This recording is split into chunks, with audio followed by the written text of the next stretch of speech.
Muzz was pretty easy. I mean, I think... Just because you're really good at the game, babe. He wanted to find somebody that could make him forget his ex. Sorry, cut that out.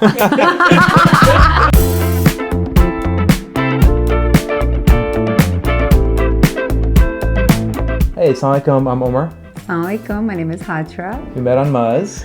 On December 2022. December 28th, 2002. 2022. On December 27th. December 28th. 2022. She forgets our important dates. My parents are from Hyderabad, India, and I grew up in the U.S. I am a Batan Pakistani immigrant. Came when I was 10, so proud of my culture. I got on Muzz, 2021. Used it for a while, got off of it, got on it again. As soon as I kind of really knew what I wanted, she popped into my life. So I feel very blessed, very lucky, very, not lucky, but grateful. How many people did you swipe on before me? Not that many, actually. Yeah, you were early. She was I'm pretty a early. seasoned pro. I trapped him right away. So I was on Muzz for a long time. I have a son. He's 19 now, mashallah. So I was a single mom. I was very, very picky. Standards were very high. And I think I was in Shadi before Muzz and really hated it. Sorry, Shadi. Don't mean to create a bad rep, but hated it. When I first saw his profile, my first thought was, oh my God, this is probably the first person I've met on an online platform. Again, Muzz was probably my second platform that I've been on, where I could just see from the picture that this person was a kind person. So yeah, that's really what it was, because your profile sucked. I have a life coach, and he actually told me to minimize my profile, cut it, it's too long, guys are not interested, and I said the right one is gonna be interested, so I didn't do it. I didn't listen to him. I kept it long and detailed. I'm like, the right one will finish the whole thing. But it was really long, but everything you wrote really resonated.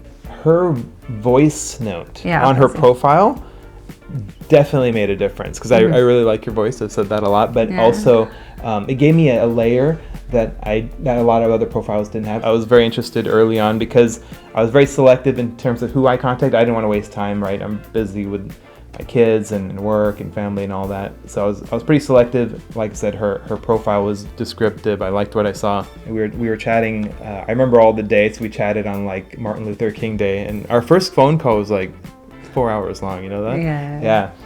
By the time we actually met, it was on Valentine's Day. February 14th, 2023. And she was basically being like, hey, you don't have to take me out on Valentine's Day. We can meet the day before. I know it was expensive on that day, and I didn't know how frugal or generous he was, and I didn't want to seem like a gold digger, take me out on a really expensive date. I'm like, okay, we'll do coffee, and then you were like, no. We can do it. At the worst case, we have a good time, right? Yeah. That was my plan. I was like, if he's the one, this day is special. I was kind of falling. And his friends were trying to stop him. Yeah, my friends are like, hey, you just got back. You don't know what you want. You've been married for 17 years. You got to check out the market. And really, she was don't just choose her right away. First relationship, serious interest I showed in anybody. And we took a girls trip before I said yes to him, because I was getting cold feet. And we went. This is after we're exclusive. After we're exclusive. But before we're engaged. Yeah, and we took a girls trip to San Diego, and literally they spent the entire time trying to tell me what a great guy he is. They were like, whoa, you can't let this one go, Hajra. This is your trauma talking. You gotta talk to him. This is her way of forever securing girls trips, by the way. Now he's always. I'm like, well, these are the girls who helped to convince her to marry me. So go have fun. So I came back, and I knew I gotta give him more time. She was shocked when I proposed, and the look, a mix of shock and just cracking up, and is this real? And the funny thing is, you had that exact same expression on the actual nikah. You were like, is this real? Is this really happening? Alhamdulillah. And because I was so shocked, I just started dissing the ring he was giving me. It was so weird. I was like, oh my God, this is not my type of ring. I don't like the ring. It was really, and he took that well too. Yeah. I'll tell you what, she keeps things super, super interesting, super crazy. Super crazy. On top of getting a new place together, getting a new job, getting married, we also blended our families.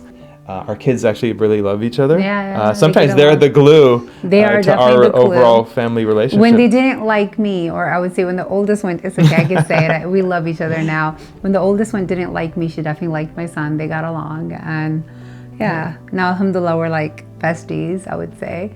Probably among the biggest blessings, I think, is how she's been with my kids. Like that was, I just wanted somebody who would get along, you know, keep things smooth, but you've really like stepped into that.